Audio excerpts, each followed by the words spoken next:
Good morning guys, welcome to my YouTube channel world GK Adda पर। Friends, आज हम discuss करेंगे 8 और 9 मई 2022 के डेली करंट अफेयर। तो वीडियो स्टार्ट करने से पहले फ्रेंड्स मैं आपको 7 मई 2022 की डेली करंट अफेयर रिवाइज करवा देती हूँ। तो हमारा फर्स्ट क्वेश्चन है, आईसीसी मेंस T20 रैंकिंग 2022 में किस देश की क्रिकेट टीम शीर्ष पर है? आंसर है भारत की। नेक्स्ट है, 12वें Dada Saheb Phalke film festival award 2022 में बेस्ट फिल्म का अवार्ड किस फिल्म को मिला है? आंसर है जय भीम फिल्म को। नेक्स्ट है, भारत सरकार ने कल्याण आयुक्त पद पर किसे नियुक्त किया है? आंसर है विवेक रूसिया को। विश्व हाथ स्वच्छता दिवस 2022 कब मनाया गया है? आंसर है 5 मई को। डिफेंडर यूरोप 2022 और स्विफ्ट रिस्पॉन्स 2022 जो कि नाटो के अभ्यास है, ये कहाँ पर आयोजित हुए हैं? आंसर है पोलैंड देश में। भारत का पहला फ्लो केमिस्ट्री टेक्नोलॉजी हब किस शहर में स्थापित किया गया है? आंसर है हैदराबाद शहर में। नेक्स्ट है, 12वीं हॉकी इंडिया सीनियर महिला राष्ट्रीय चैंपियनशिप 2022 किस शहर में आयोजित की गई है? आंसर है भोपाल में। अगला क्वेश्चन है, शुक्र ग्रह का अध्ययन करने के लिए भारतीय स्पेस एजेंसी इसरो ये किस वर्ष तक शुक्र मिशन को लॉन्च करेगी? आंसर है 2024 तक। भारत का प्रथम स्वदेशी विमान वाहक पोत कौन सा बना है? आंसर है INS विक्रांत। लास्ट क्वेश्चन है रिवीजन का, इलेक्ट्रॉनिक और सूचना प्रौद्योगिकी मंत्रालय के नए सचिव कौन बने हैं? आंसर है अलकेश कुमार शर्मा। तो फ्रेंड्स, मैंने आपको 7 मई 2022 के डेली करंट अफेयर रिवाइज करवा दिए और अब मैं आपको 8 और 9 मई 2022 की डेली करंट अफेयर करवा देती हूँ। तो हमारा फर्स्ट क्वेश्चन है, भारतीय वायुसेना के यानी कि इंडियन एयरफोर्स के नए महानिदेशक कौन बने हैं? तो इस क्वेश्चन का सही आंसर है ऑप्शन ए संजीव कपूर। तो फ्रेंड्स, आपको याद रखना है कि भारतीय वायुसेना के नए महानिदेशक यानी कि डायरेक्टर जनरल बने हैं संजीव कपूर। तो एयर मार्शल संजीव कपूर ने भारतीय वायुसेना के महानिदेशक का पदभार संभाल लिया है और यहाँ पे बात हुई है भारतीय वायुसेना की। तो भारतीय वायुसेना की स्थापना हुई थी 8 अक्टूबर 1932 को। भारतीय वायुसेना का मुख्यालय है नई दिल्ली में और भारतीय वायुसेना के जो प्रमुख हैं इनका नाम है विवेक राम चौधरी। नेक्स्ट क्वेश्चन हमारा, ट्रेनों से तस्करी रोकने के लिए एक विशेष अभियान जिसका नाम है ऑपरेशन सतर्क को किसने शुरू किया है? तो इस क्वेश्चन का सही आंसर है ऑप्शन ए RPF ने यानी कि रेलवे प्रोटेक्शन फोर्स ने। तो ट्रेनों से तस्करी रोकने के लिए एक विशेष अभियान यानी कि ऑपरेशन सतर्क को शुरू किया है RPF ने। तो आइए इस अभियान का मुख्य उद्देश्य जान लेते हैं। तो फ्रेंड्स, आपको बता दूं कि रेलवे सुरक्षा बल यानी कि RPF ने ऑपरेशन सतर्क को शुरू किया है। और फ्रेंड्स, आपको बता दूं यह अभियान जो है यानी कि ऑपरेशन सतर्क जो है ये 5 अप्रैल से 30 अप्रैल 2022 तक शुरू किया गया था और इसका उद्देश्य था कर चोरी या तस्करी या अपराध या आतंक के कृत्यों के उद्देश्य से रेलवे नेटवर्क के माध्यम से किसी भी वस्तु के परिवहन के खिलाफ कार्रवाई करना है। तो यहाँ पे बात हुई है RPF की। आइए RPF के बारे में जान लेते हैं। तो RPF का पूरा नाम है रेलवे प्रोटेक्शन फोर्स और जो RPF है ये संघ का एक सशस्त्र बल है जिसे रेलवे संपत्ति, यात्री क्षेत्र और यात्रियों की सुरक्षा के लिए सौंपा गया है और यह रेलवे सुरक्षा के क्षेत्र में अग्रणी सुरक्षा एजेंसी है जिसकी पहुंच अखिल भारतीय स्तर पर है। और रेलवे सुरक्षा बल की स्थापना हुई थी 27 जुलाई 1872 को। रेलवे सुरक्षा बल का मुख्यालय है नई दिल्ली में और रेलवे सुरक्षा बल के महानिदेशक का नाम है संजय चंद्र। और फ्रेंड्स, आपको बता दूं अगर आपको इस वीडियो की PDF चाहिए तो वीडियो के डिस्क्रिप्शन में PDF का लिंक दिया गया है। अगला क्वेश्चन करते हैं, 7 मई 2022 को सीमा सड़क संगठन यानी कि BRO ने अपना कौन सा स्थापना दिवस मनाया है? तो इस क्वेश्चन का सही आंसर है ऑप्शन ए 62वां। तो 7 मई 2022 को BRO ने अपना 62वां स्थापना दिवस मनाया है।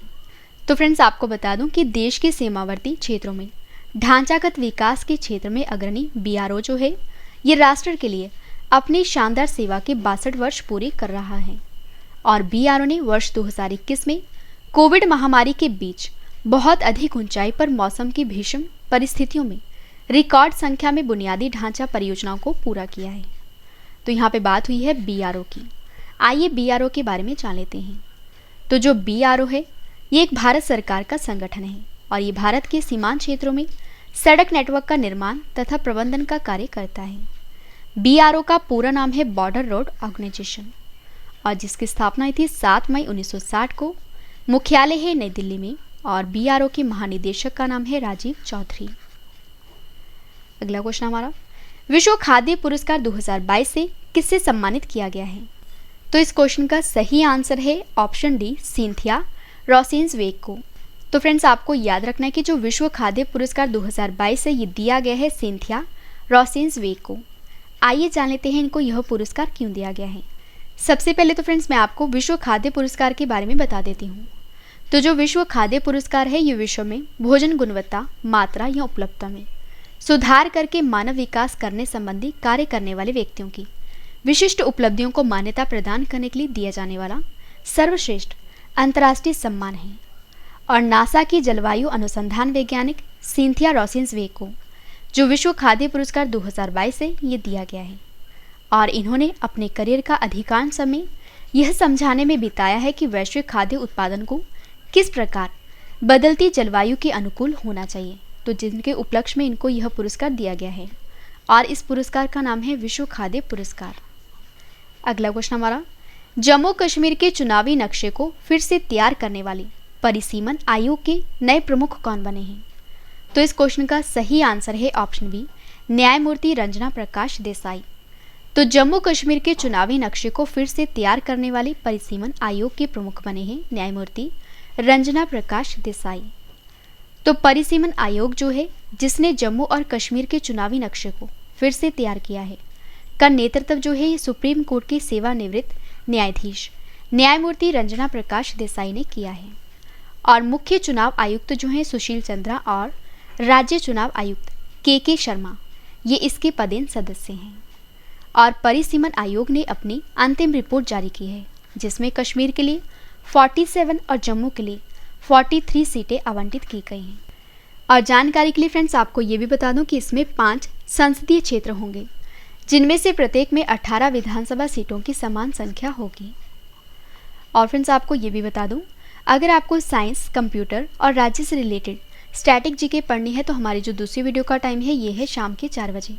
अगर आपको डेली करंट अफेयर पढ़ना है डिटेल में तो हमारी इस वीडियो का टाइम है सुबह के 4 बजे। और जिन फ्रेंड्स ने अभी तक हमारे इस चैनल को सब्सक्राइब नहीं किया है तो वो हमारे इस चैनल को सब्सक्राइब कर लीजिए। हमारे इस चैनल का नाम है वर्ल्ड जीके अड्डा।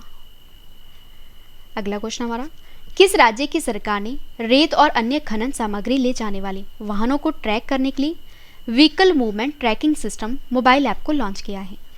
तो इस क्वेश्चन का सही आंसर है ऑप्शन सी, हरियाणा। तो हाल ही में हरियाणा राज्य की सरकार ने रेत और अन्य खनन सामग्री ले जाने वाले वाहनों को ट्रैक करने के लिए vehicle movement tracking system mobile app को लॉन्च किया है। तो हरियाणा के जो मुख्यमंत्री हैं जिनका नाम है मनोहर लाल खट्टर, इन्होंने रेत और अन्य खनन सामग्री ले जाने वाले वाहनों को ट्रैक करने के लिए एक vehicle movement tracking system mobile app को लॉन्च किया है। और इस ऐप का जो इस्तेमाल है ये हरियाणा के सभी जिलों में अलग अलग चेक पॉइंट पर किया जाएगा। और इसमें वाहन के प्रकार, वाहन संख्या, आने जाने और चालक के डिटेल्स सहित सभी वाहन विवरण संग्रहित किए जाएंगे। और इस ऐप को राष्ट्रीय सूचना विज्ञान केंद्र हरियाणा के द्वारा इन हाउस डिज़ाइन और विकसित किया गया है।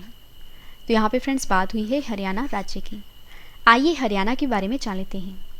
तो हरियाणा की जो स्थापना है ये हुई थी 1 नवंबर 1966 को। हरियाणा की राजधानी है चंडीगढ़ और क्षेत्रफल की दृष्टि से भारत में हरियाणा का स्थान है 21वां और जनसंख्या की दृष्टि से भारत में हरियाणा का स्थान है 18वां। हरियाणा के प्रथम राज्यपाल का नाम है धर्मवीरा और हरियाणा के वर्तमान में राज्यपाल हैं बंडारू दत्तात्रेय। हरियाणा के पहले मुख्यमंत्री थे भगवंत दयाल शर्मा और हरियाणा के वर्तमान में मुख्यमंत्री हैं मनोहर लाल खट्टर। हरियाणा की राजकीय भाषा है हिंदी। हरियाणा का राजकीय फूल है कमल। हरियाणा का राजकीय पेड़ है पीपल और हरियाणा का जो राजकीय पक्षी है इसका नाम है काला तीतर। हरियाणा में विधानसभा सीटें हैं 90, लोकसभा सीटें हैं 10 और राज्यसभा सीटें हैं हरियाणा में 5। और आइए अब हम हरियाणा के प्रमुख लोक नृत्य के बारे में जान लेते हैं। तो हरियाणा के लोक नृत्य हैं छठी नृत्य, खेड़ा नृत्य, घूमर नृत्य, झूमर नृत्य, विवाह नृत्य, सुहाग नृत्य, धमाल नृत्य, फांग नृत्य, रासलीला नृत्य, लूर नृत्य, डफ नृत्य, गोगा नृत्य और रतवाई नृत्य और सांग नृत्य। ये सभी नृत्य हैं हरियाणा राज्य के। और हरियाणा में होला, दिवाली, तीज, गुगा पीर और सौझी ये त्यौहार मनाए जाते हैं। फ्रेंड्स, अगर आपको वीडियो पसंद आ रही है तो वीडियो को लाइक और शेयर करना ना भूलें। अगला क्वेश्चन हमारा, दुनिया का सबसे लंबा कांच के तले वाला पुल जिसका नाम है सफ़ेद ड्रैगन, ये किस देश में खोला गया है? तो इस क्वेश्चन का सही आंसर है ऑप्शन डी, वियतनाम देश में। तो दुनिया का सबसे लंबा कांच के तले वाला पुल जिसका नाम है सफ़ेद ड्रैगन, ये खोला गया है वियतनाम देश में। तो वियतनाम में दुनिया का सबसे लंबा कांच के तले वाला पुल यानी कि सफ़ेद ड्रैगन ये खोला गया है। और यह पुल जो है ये 632 मीटर लंबा है और यह पुल एक विशाल जंगल से 150 मीटर ऊपर है। तो यहाँ पे फ्रेंड्स बात हुई है वियतनाम की। वियतनाम है एशिया महाद्वीप में। वियतनाम की राजधानी है हनोई। वियतनाम देश की करेंसी है वियतनामी डोंग और वियतनाम के जो प्राइम मिनिस्टर हैं इनका नाम है फाम मिन चिन। अगला क्वेश्चन हमारा, विश्व एथलेटिक्स दिवस 2022 कब मनाया गया है? तो इस क्वेश्चन का सही आंसर है ऑप्शन ए, 7 मई को। तो वर्ल्ड एथलेटिक्स डे 2022 जो है मनाया गया है 7 मई को। तो 1996 में विश्व एथलेटिक दिवस की शुरुआत तत्कालीन IAAF के द्वारा प्रीमो नोबियालो के द्वारा की गई थी और विश्व एथलेटिक्स महासंघ और एथलेटिक्स के क्षेत्र में एक अंतर्राष्ट्रीय शासी निकाय IAAF ये फिटनेस और स्वास्थ्य पर ध्यान देने के साथ हर साल इस दिन का आयोजन और प्रायोजन करता है। और इस दिवस को मनाने का जो मुख्य उद्देश्य है वो ये है कि खेलों के बारे में सार्वजनिक जागरूकता बढ़ाना और युवाओं को खेल के महत्व के बारे में शिक्षित करना है। अगला क्वेश्चन हमारा, भारतीय रिजर्व बैंक बोर्ड द्वारा मौद्रिक नीति समिति यानी कि MPC की पदेन सदस्य के रूप में किसे नियुक्त किया गया है? तो इस क्वेश्चन का सही आंसर है ऑप्शन सी, राजीव रंजन को। तो भारतीय रिजर्व बैंक बोर्ड के द्वारा मौद्रिक नीति समिति के पदेन सदस्य के रूप में नियुक्त किया गया है राजीव रंजन को। और भारतीय रिजर्व बैंक के केंद्रीय निदेशक मंडल की 595वीं बैठक RBI के गवर्नर शक्तिकांत दास की अध्यक्षता में वीडियो कॉन्फ्रेंस के माध्यम से हुई थी और बोर्ड ने मौद्रिक नीति समिति के पदेन सदस्य के रूप में कार्यकारी निदेशक डॉक्टर राजीव रंजन के नामांकन को मंजूरी दे दी है। नेक्स्ट है, हाल ही में बंगाल की खाड़ी में आए चक्रवाती तूफान को क्या नाम दिया गया है? तो इस क्वेश्चन का सही आंसर है ऑप्शन ए, असानी।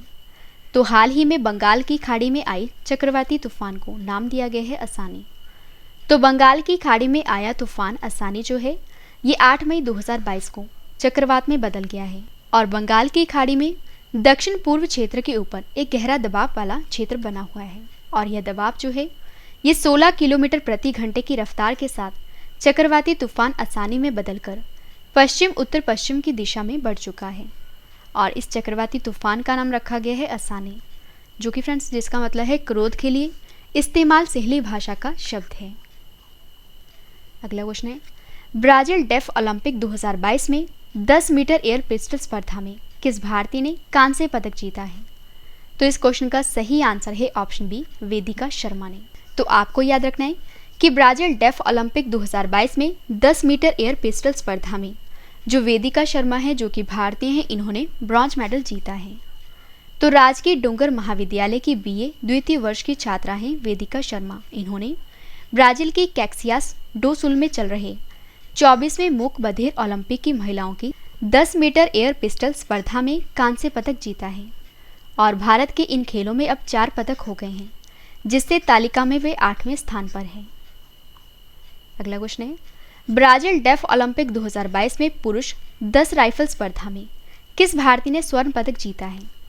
तो इस क्वेश्चन का सही आंसर है ऑप्शन ए, धनुष श्रीकांत ने। तो ब्राजील डेफ ओलंपिक 2022 में पुरुषों की 10 मीटर राइफल स्पर्धा में जो भारतीय धनुष श्रीकांत हैं, इन्होंने गोल्ड मेडल जीता है। तो फ्रेंड्स आपको बता दूं कि निशानेबाज धनुष श्रीकांत ने ब्राजील की काक्सियास डो सुल में चल रहे 24वें मूक बधिर ओलंपिक में पुरुषों की 10 मीटर एयर राइफल प्रतियोगिता में गोल्ड मेडल जीता है और जो शौर्य सैनी हैं, इन्होंने इस प्रतियोगिता में कांस्य पदक जीता है।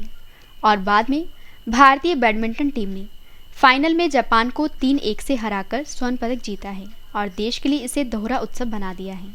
और 15 मई 2022 तक चलने वाली इस स्पर्धा में 80 देशों के लगभग 4000 एथलीट ने भाग लिया है और इस दौरान 18 खेलों के 215 इवेंट होंगे। अगला क्वेश्चन है, नेपाल के पर्वतारोही कामी रीता शेरपा ने किस पर्वत पर 26वीं बार चढ़कर विश्व कीर्तिमान बनाया है? तो इस क्वेश्चन का सही आंसर है ऑप्शन बी, एवरेस्ट पर। तो नेपाल की पर्वतारोही हैं कामी रीता शेरपा। इन्होंने एवरेस्ट पर्वत पर 26वीं बार चढ़कर विश्व कीर्तिमान बनाया है। तो आइए अब हम इस क्वेश्चन को डिटेल में जान लेते हैं। तो नेपाल के दिग्गज पर्वतारोही कामी रीता शेरपा ने माउंट एवरेस्ट पर 26 बार चढ़कर विश्व कीर्तिमान बना दिया है। और जो कामी रीता हैं, इनके नेतृत्व में 11 सदस्यों का दल माउंट एवरेस्ट की चोटी पर पहुंचा है। और इसके साथ ही जो कामी रीता शेरपा हैं, ये अपना ही 25 बार का पिछला रिकॉर्ड तोड़ दिया है। अगला क्वेश्चन हमारा, किस संस्थान ने खाद्य संकट पर global report on food crisis 2022 को जारी किया है? तो इस क्वेश्चन का सही आंसर है option C, global network against food crisis ने। तो global network against food crisis ने खाद्य संकट पर global report on food crisis ये रिपोर्ट जारी की है। तो फ्रेंड्स आइए जान लेते हैं इस रिपोर्ट में क्या क्या कहा गया है। तो हाल ही में global network against food crisis के द्वारा global report on food crisis 2022 इस रिपोर्ट को जारी किया गया है।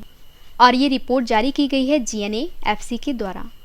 और इसकी स्थापना वर्ष 2016 में यूरोपीय संघ FAO और WFP के द्वारा की गई थी।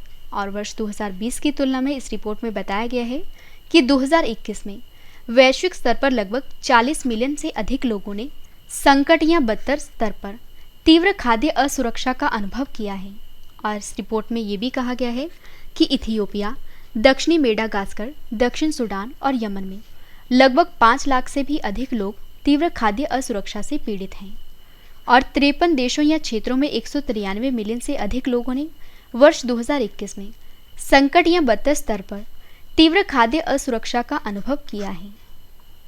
नेक्स्ट और लास्ट क्वेश्चन करें इस वीडियो का, भारत की पहली आदिवासी स्वास्थ्य वेधशाला की घोषणा किस राज्य या केंद्र शासित प्रदेश के द्वारा की गई है? तो इस क्वेश्चन का सही आंसर है ऑप्शन डी, ओडिशा। तो भारत की पहली आदिवासी स्वास्थ्य वेधशाला जो है ये ओडिशा के द्वारा स्थापित की गई है। तो ओडिशा राज्य ST और SC विकास विभाग ने आदिवासी स्वास्थ्य वेधशाला स्थापित करने के लिए क्षेत्रीय चिकित्सा अनुसंधान केंद्र भुवनेश्वर के साथ एक समझौता ज्ञापन पर हस्ताक्षर किए हैं। और जो ट्री हब है, यानी कि जो ओडिशा की आदिवासी स्वास्थ्य वेधशाला है, ये ओडिशा की जनजातीय आबादी के स्वास्थ्य पर एक भंडार स्थापित करेगा। तो फ्रेंड्स मैंने आपको आज की इस वीडियो में 8 और 9 मई 2022 के डेली करंट अफेयर करवा दिए। फ्रेंड्स वीडियो पसंद आए तो वीडियो को लाइक और शेयर करना ना भूलें। तो आज के लिए बस इतना ही। अब हम मिलते हैं नेक्स्ट वीडियो में। तब तक के लिए जय हिंद, जय भारत।